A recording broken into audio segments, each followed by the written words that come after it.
We have a great show planned for you today and one that is perfect to kickstart your weekend. Welcome, everyone, to the Media Row podcast with me, Justin Miller.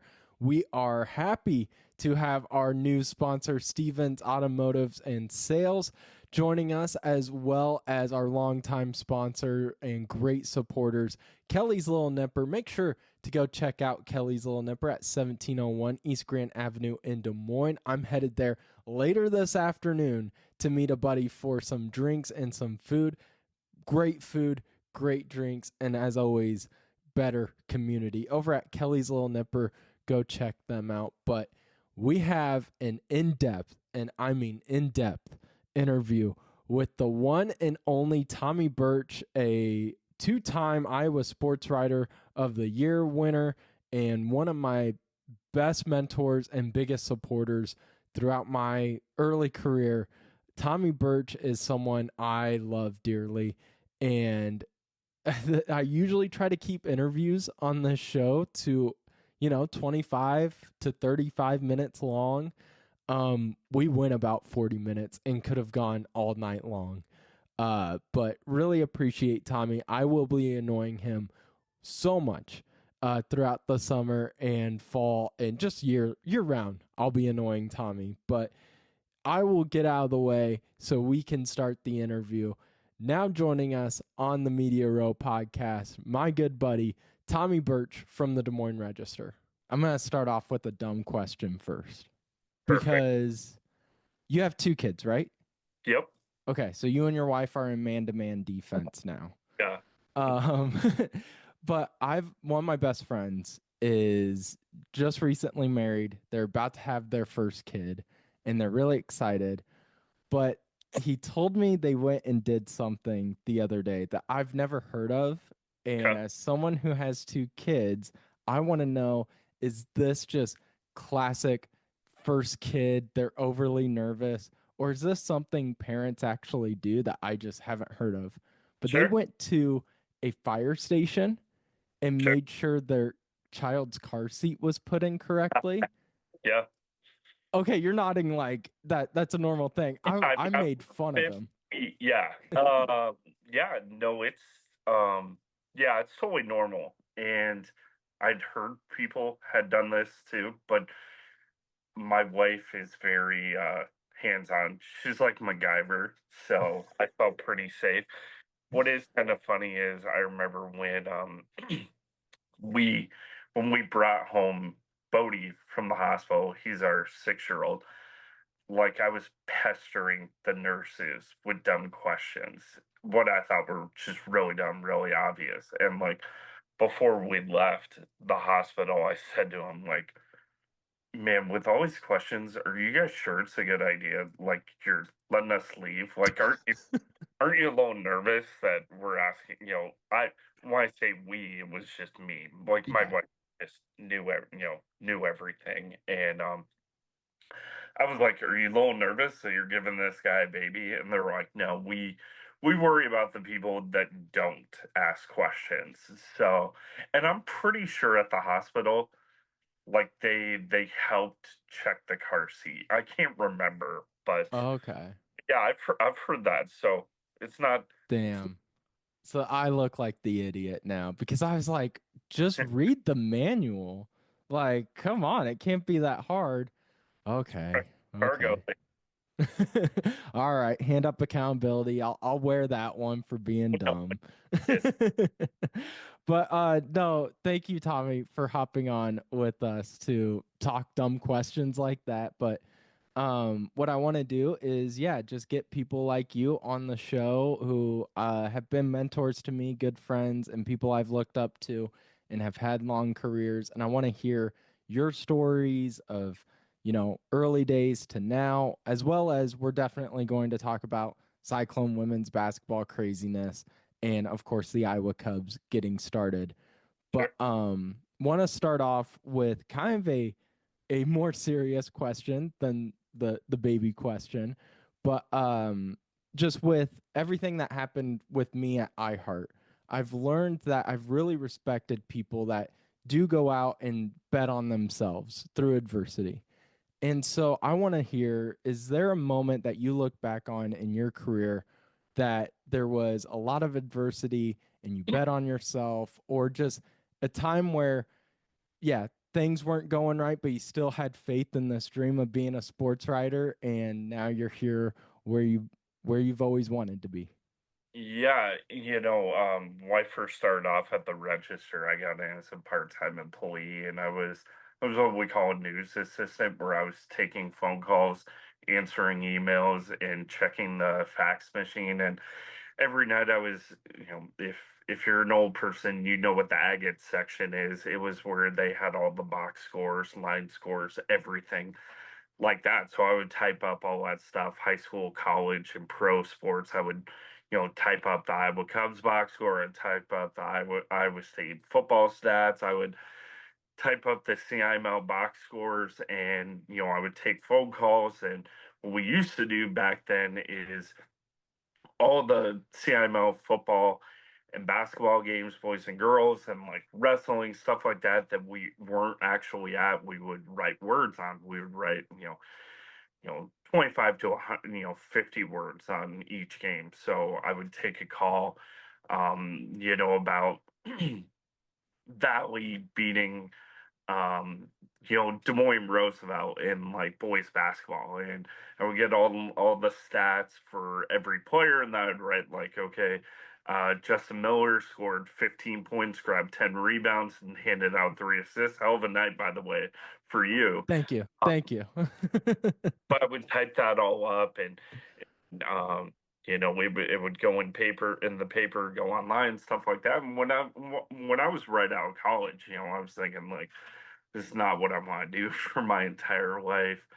I was like, I want to write, I want to cover things, I want to get out there.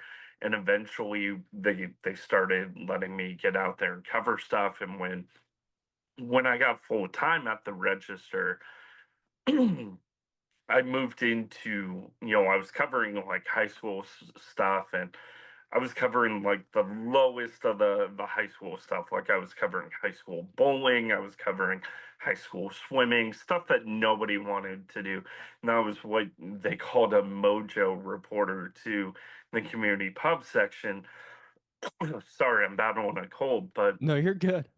I was going out to like community events and shooting like photos of like water balloon fights at like the Waukee Library and stuff like that. I was literally covering like book sales and stuff like that.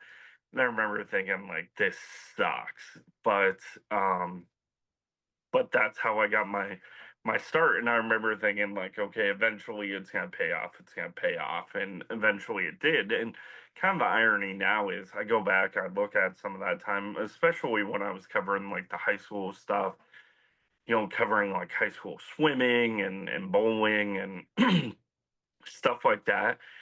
And it was, it would happen all the time where I'm interviewing a high school athlete.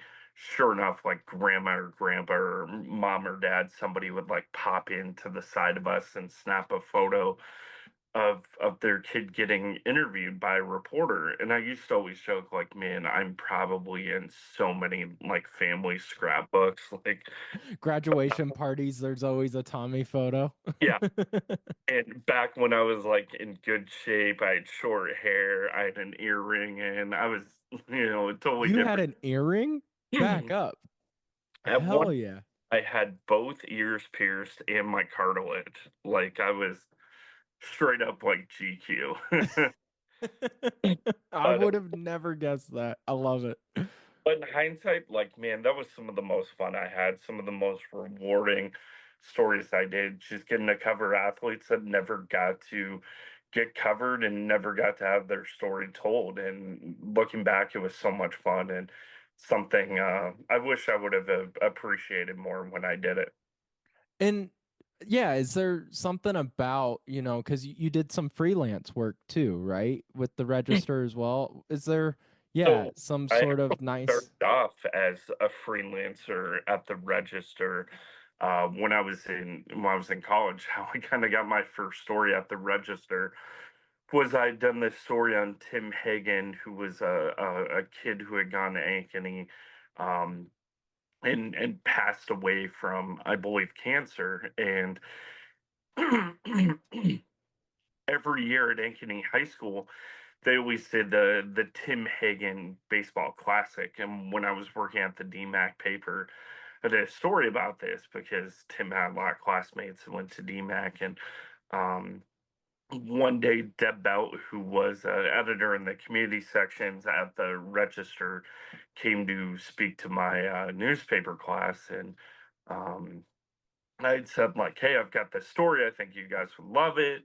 She was like, "Yeah, it's a great story. We would love to run it." I said, "That's great. You can have it, but you guys got to give me some freelance work. I want to cover some stuff in sports." So I kind of like bribed my way into the front door. And I remember like when that first story ran, I've got it hung up in my office over in the corner. Um, I'd gone out partying with a bunch of my friends like all night, and remember like two of us like stayed up so late and like crashed in my car in like the parking lot of like a high V, so we go pick up paper like right when they arrived, and it was like the coolest thing for me. And so you went to DMAC and you have said that it was kind of fate that you became a sports journalist because it was just a journalism class was one of the few courses open when you transferred to DMAC. Yeah, So you this wasn't something like 8-year-old Tommy wasn't dreaming of writing about sports. It kind of happened later on, or when did that dream start happening? Yeah, it was kind of in the back of my mind in like high school. I worked for the student paper and stuff like that, but I was big into playing baseball. I was actually going to go to Ellsworth Community College to play baseball, and remember I moved up to Cedar Falls, but I absolutely hated it there and didn't spend the night there once. And like in the back of my mind, I was thinking like I'm gonna play baseball for as long as I can. I'll probably get into coaching, something like that, or maybe I would possibly major in journalism just because I had some experience in it in high school.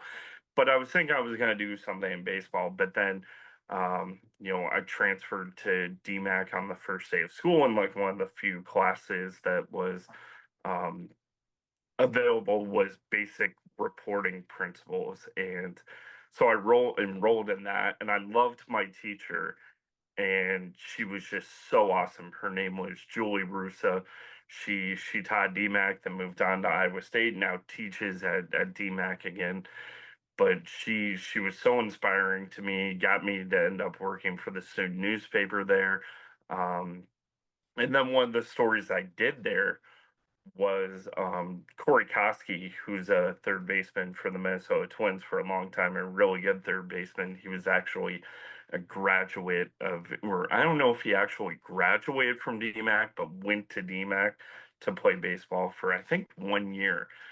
But I ended up getting credentialed to cover a Twins game to interview Corey Koski. So I'm like a sophomore in college. I went up to the Metrodome and got to spend some really good time with Corey Koski and hang out at the Twins game. I remember thinking like, man, this is a pretty sweet gig. I should try to just do this all the time. I should cover Major League Baseball all the time. So So that's so where that's is how I fell into it. so that moment of like walking around, covering that Twins game, that was kind of where you got bit. That's where you go, okay, this is what I want to do.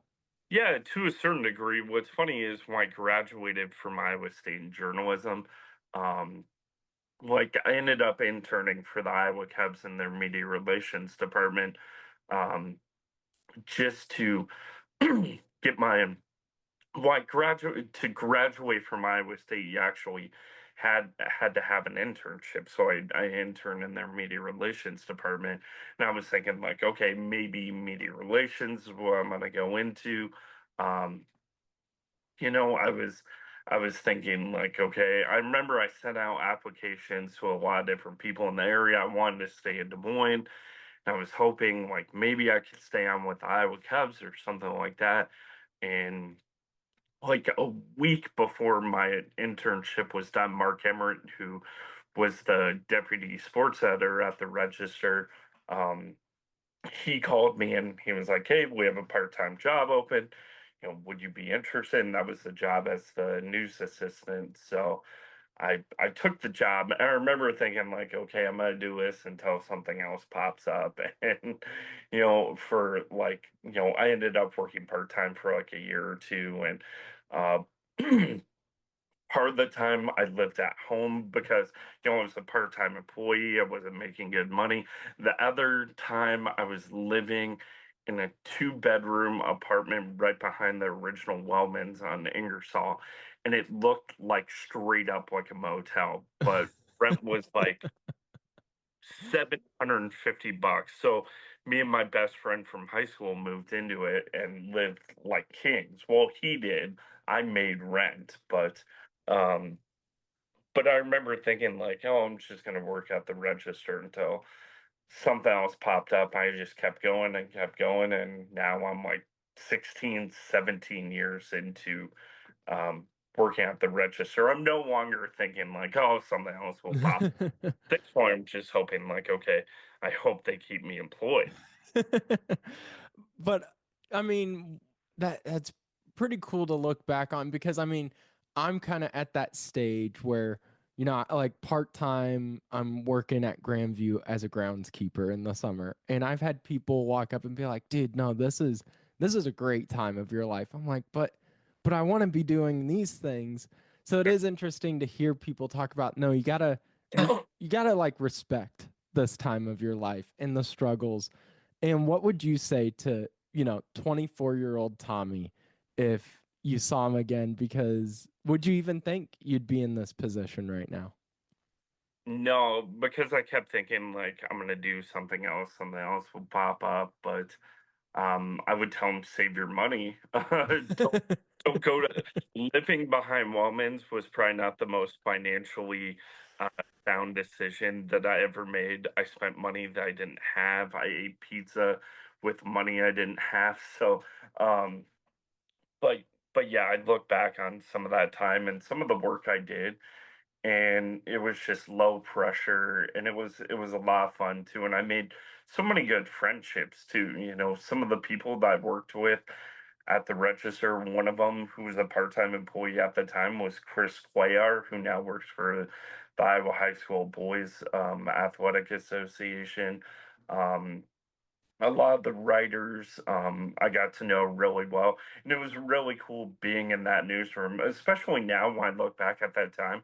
Um, because you had to be in the office to pick up the phone, to log into the email, and to check the fax machine. Where, like now, like I went to the office like maybe a month or two ago, and I remember when I got in the elevator, I was like, "What floor are we on?" But being in the newsroom during some of that time was really, really cool and really, really special too. Was there a writer that you, as a part timer, was like hovering over, trying to just follow around? Because I know when I was part time at the radio station, like Sean was the guy I was annoying, or Ross, or Trav. Like I was always trying to annoy those guys just so I could get opportunities. Who was your person you were kind of like hovering over as a part Yeah. timer?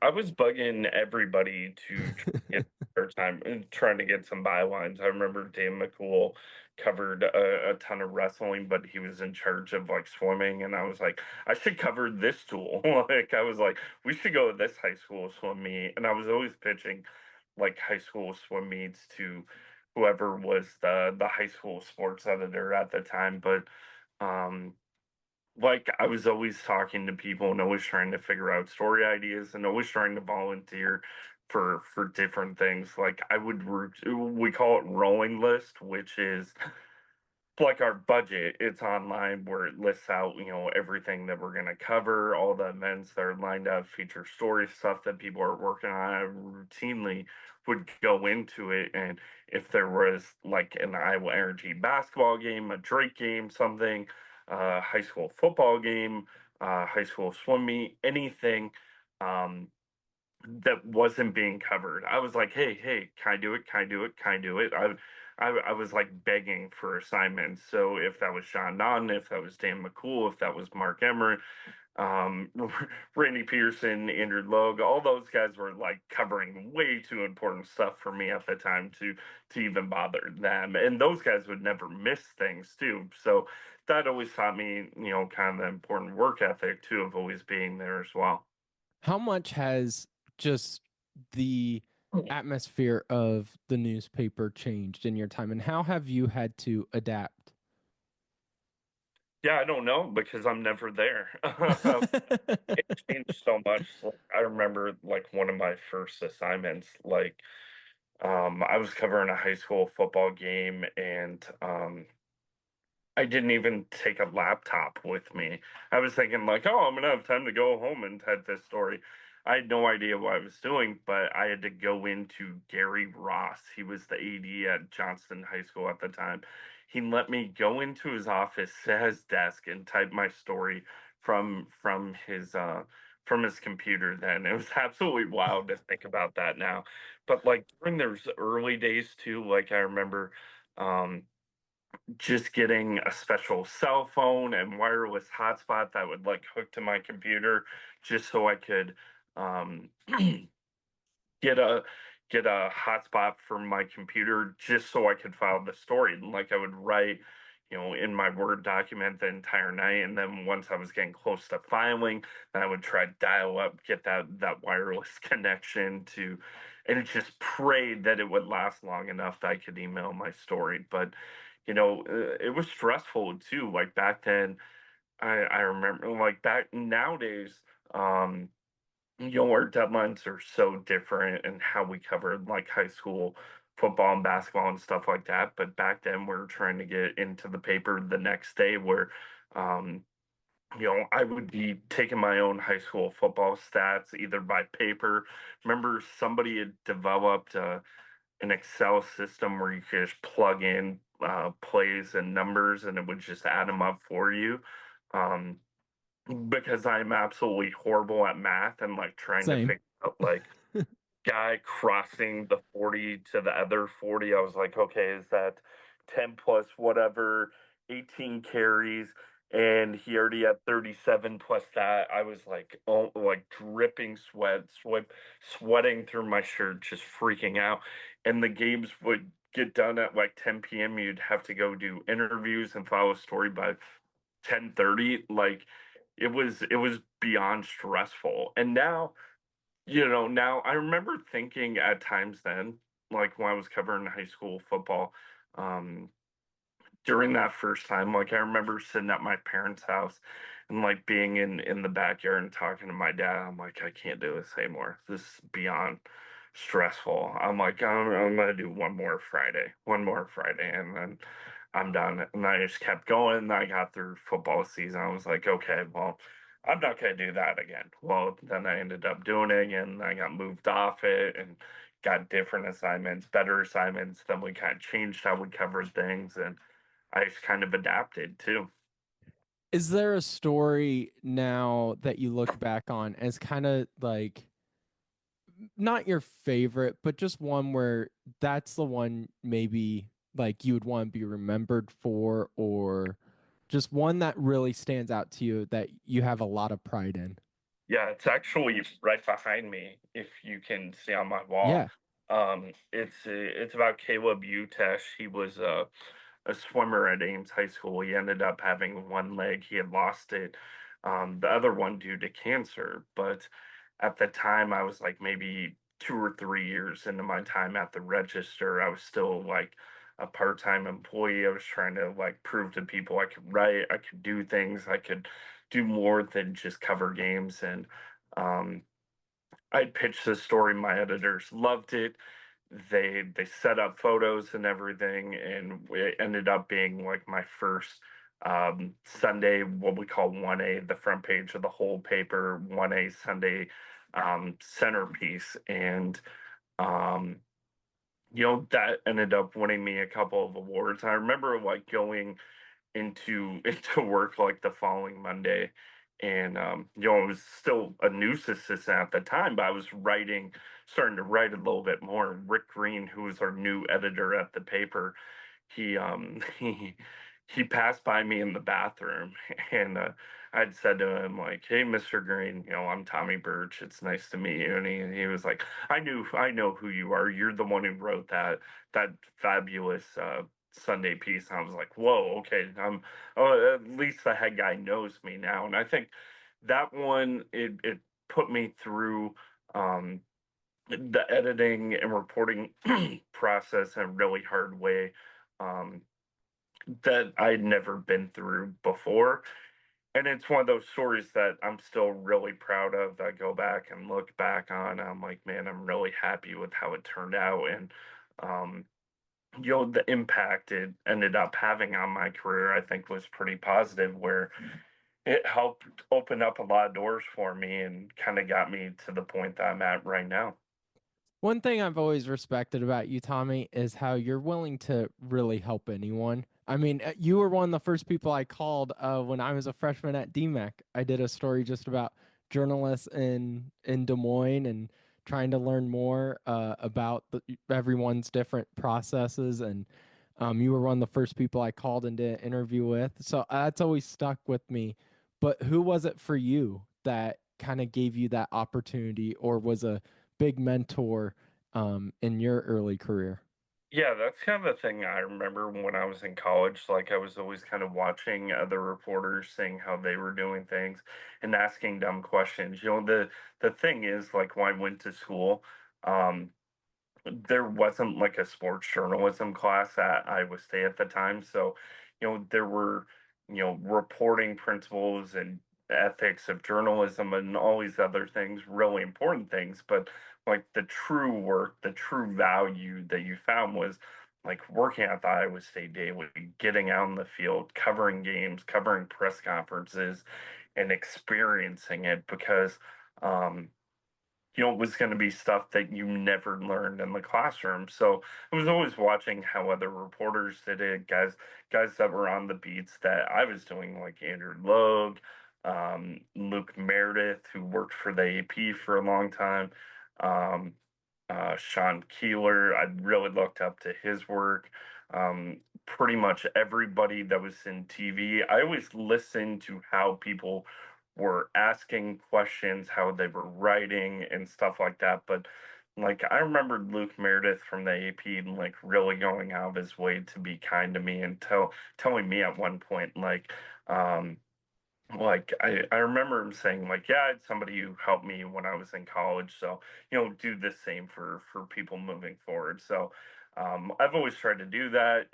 I always think about it like, man, you idiots need to find other people to talk to besides me, because you're probably getting nothing out of it. But and Mark Emmert, I remember when I was at the Register, um, and I really had no idea what the hell I was doing. Like, I would print off my stories, and he would go through them with me and like Sharpie them and highlight them and like, this bad, this sucks, this is horrible. It was never like, oh, that was great. It was always like, yeah, this sucked, and it was real humbling too, but it was tremendously educational too, where um I learned so much. I remember Bryce Miller, who just passed away, Yeah, yeah. to be our sports editor at the Register. And what he did for a long time was you would hang up that day's paper on a board as you would walk into the office, and he would have sticky notes they'd place like, good job on this, great lead, or great quote, great headline, great picture, or somebody'd have a typo here, or I would have done this. It was positive reinforcement, but also critical thinking as well. And it's like all that stuff helped me. Another thing I've always respected about you and found really cool, and one day I hope I can get to that point of just the way you interact with athletes. It feels like you are just so calm, and it's like you're just sitting at the bar, and that's probably why it comes across when you read your stories that comes off so genuine. But you know, you've had a lot of really cool moments. I think Chris Bryant did the ALS Ice Bucket Yeah. Challenge on you. But what I want to know, what's your embarrassing moment? What's the moment I don't get to see where you now sit back there and go, man, I shouldn't have said that to an athlete? Because I feel like I have more of those than cool ones. Yeah, I have plenty of dumb ones, but I was trying to think who this guy who this Iowa Cubs player was, but I remember I'm standing in the hallway right outside the locker room with Shelby Cravens, who's the media relations director for the Iowa Cubs at the time. She now works for the Colorado Rockies, but I told her like, hey, there are two people I want to grab today. One of them was, I think some kind of stocky first baseman. I can't remember, but a guy walks through the locker room and passes by me, and I'm thinking like that's him, and I'm like, hey, can you get settled? Do you have a minute? And he was like, yeah, sure. Let me put my stuff down, get settled. It'll be a few minutes. He goes back to his spot, and Shelby's like, he was on your list. And I'm like, isn't that what's his name? And she goes, no, that's so and so. And I realized like he's a catcher, and I'm like, oh God, oh crap. Okay, I'll just I'll be gone by the time he comes looking for me. I'll figure out something. Well, like the quickest turnaround of any person that I've ever asked to interview. He like comes back around like 2 seconds later and is like, hey, I've actually got nothing to do. Let's just pound it out right now. And like I had to make up some questions like on the spot, and knowing that it was a catcher, I was like, okay, yeah, I knew he had just gotten called up to, so I was like, well, I'll ask him a couple questions about that. I'll ask him a couple, questions about pitchers and stuff like that. And the entire time, Shelby's like standing behind him laughing, knowing that I'm just like playing it on the spot, and I'm kind of laughing. At one point, turns around, and is like, "Is there some kind of joke that I'm not involved in?" I'm like, "No, no, it's nothing about you," but it was everything about him. But there are a lot of those dumb situations where um, you sometimes you mess up who you're interviewing.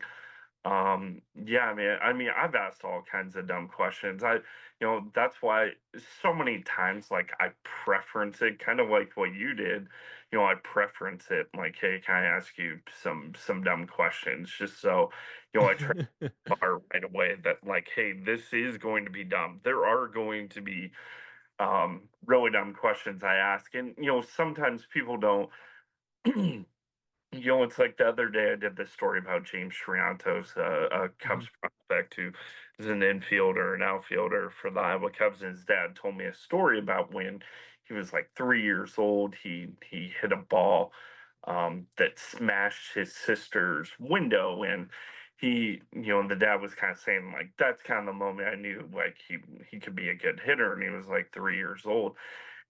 And, like, after I asked a few questions thinking, like, okay, that could be something that I write about in more detail. But as I went back through my notes, I was thinking, like, okay, this could be the lead to my story. So I'm like texting him, like, is this in the backyard? Where was this house at? How far was it away?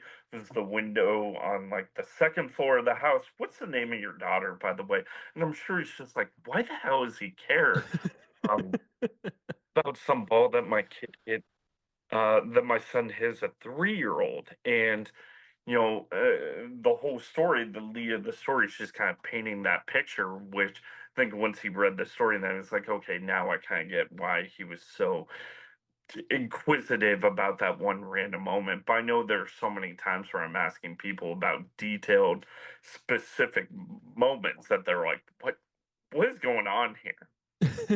Was the stocky first baseman Anthony Rizzo by No, chance? no, no, it was not Oh, Anthony Rizzo. Man, that's who I was thinking in the back of my head. yeah, I'm trying to forget. I'm trying to remember, but um, the guy who I ended up interviewing, God, his name is like so close to my mind. He ended up getting to the big leagues, and I remember like texting Shelby, like, can you believe this guy?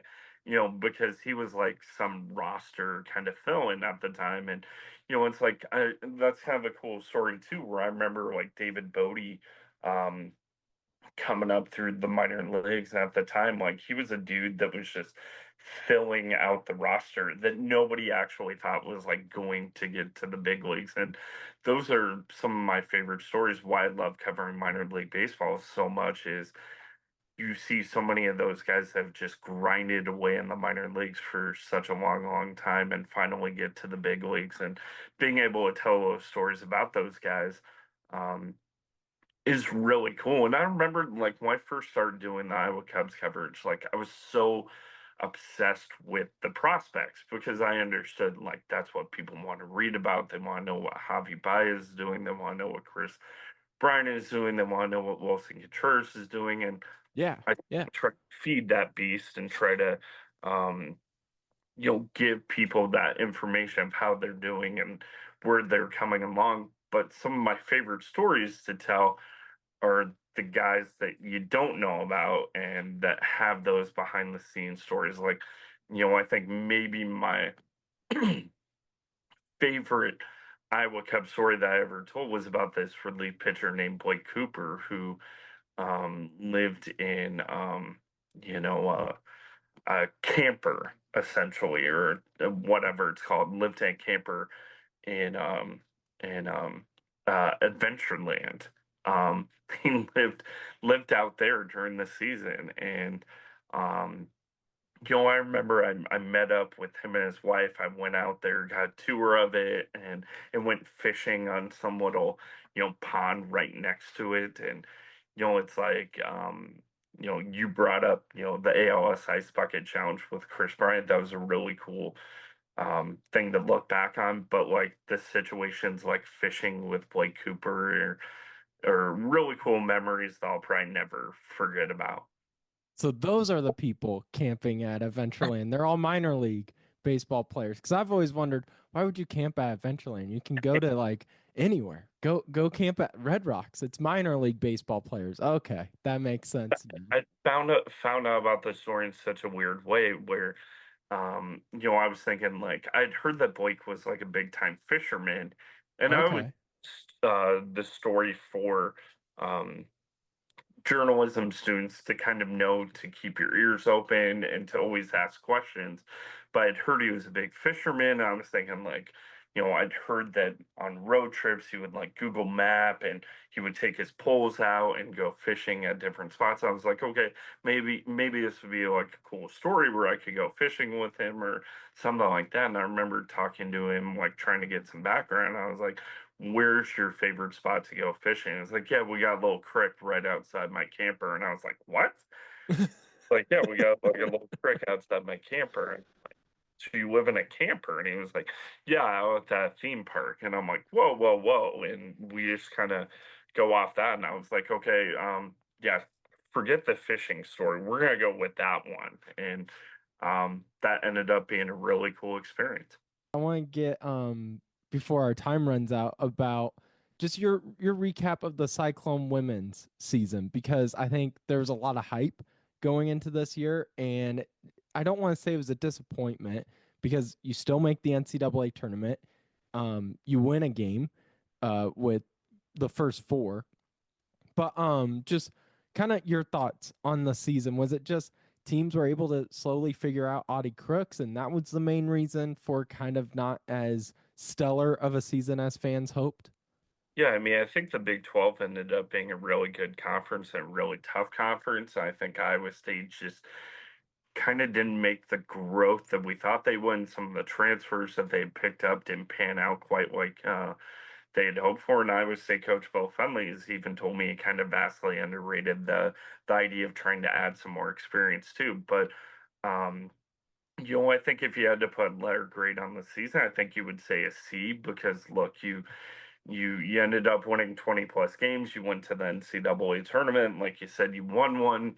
But in the grand scheme of things, I think everybody on that team would acknowledge, like, hey, there was a lot more to still be accomplished for a team that entered the year as a top 10 pick in the AP poll. The coaches poll, they were picked to finish second in the Big 12 conference. They ended up dropping out of the rankings. They didn't finish second in the Big 12. They finished seventh. They barely got into the NCAA tournament.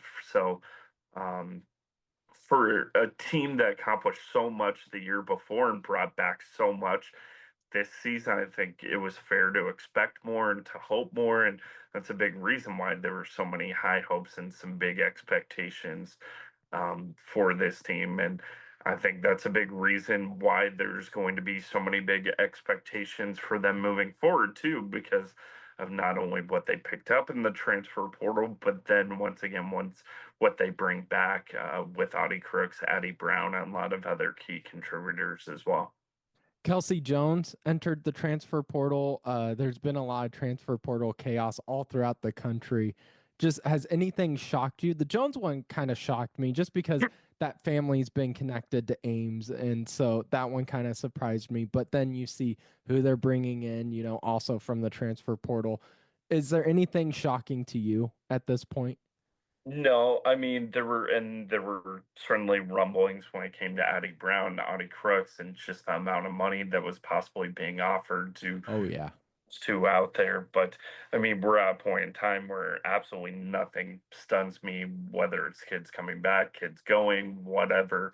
I mean, we're in an era where it's going to happen. It's just a matter of how often it happens and how big it impacts your roster. So nothing overly shocked me, but I will say from an Iowa State perspective, I think it's turned into a pretty good offseason given that you ended up picking up a commitment from Jada Williams from Arizona.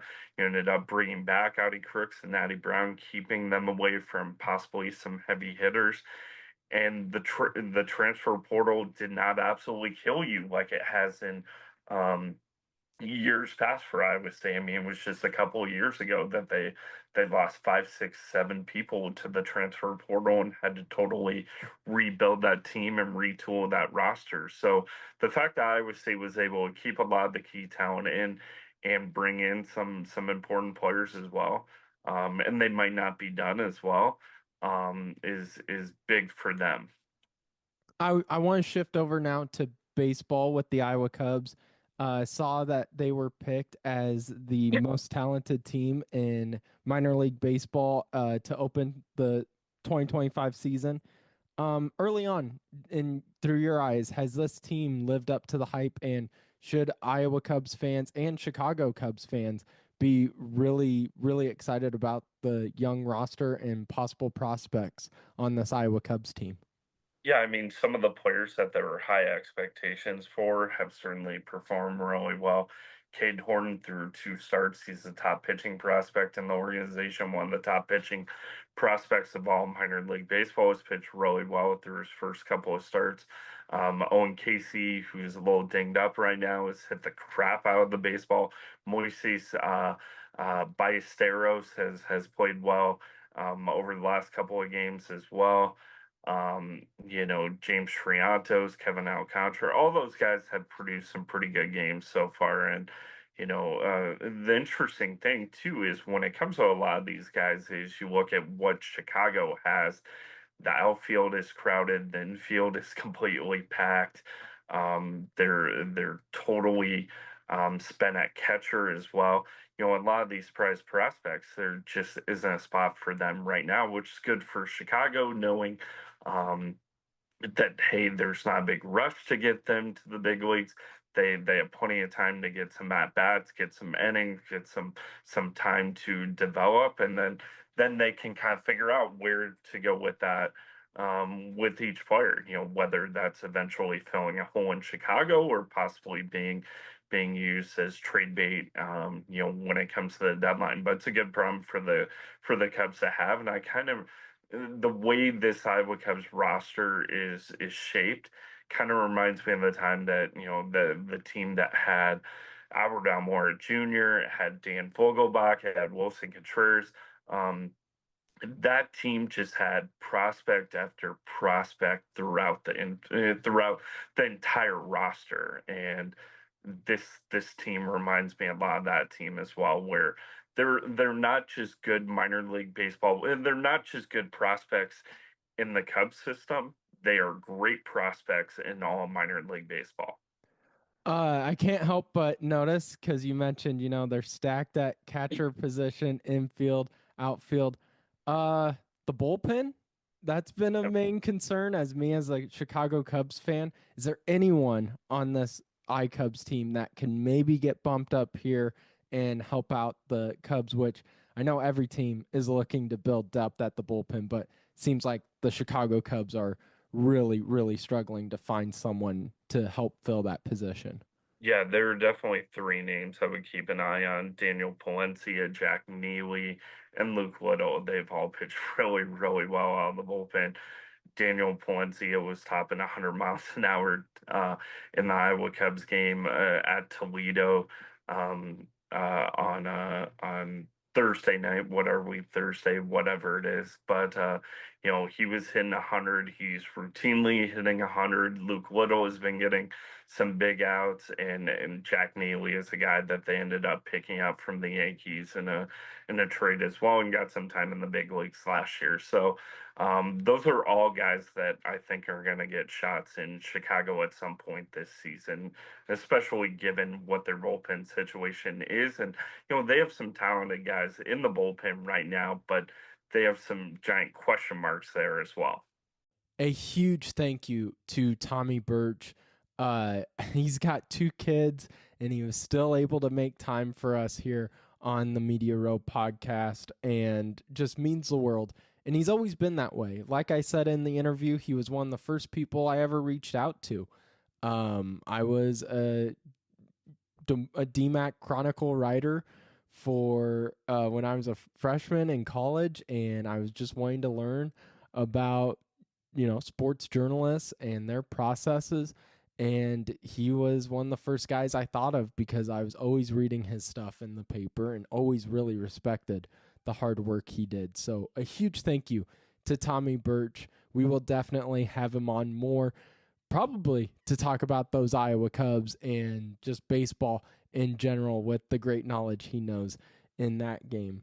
Before we wrap up, though, and get you ready for your weekend, make sure to go stop and see Stevens Automotives and Sales for any of your car needs over at 5320 Northwest Beaver Drive in Johnston. I saw Sean Roberts tweet at me the other day and say, do they do oil changes? Yes, and they do much more. They are the absolute best. Go check out Stevens Automotives and Sales at 5320 Northwest Beaver Drive in Johnston. And when you do, make sure to tell them that Media Row sent you. A huge thank you to everyone following along and listening today. Have a great weekend. We will be back Monday with more of our interviews here on the Media Row podcast. A busy week. Alex Cohen is joining us, head coach for the Drake men's basketball team, joining us next week as well, and Coach Henderson. So be sure to be on the lookout for that. Follow us on all of our social media pages and give us comments, ratings, all that good stuff. Have a great weekend. We will see you Monday on the Media Row podcast with me, Justin Miller.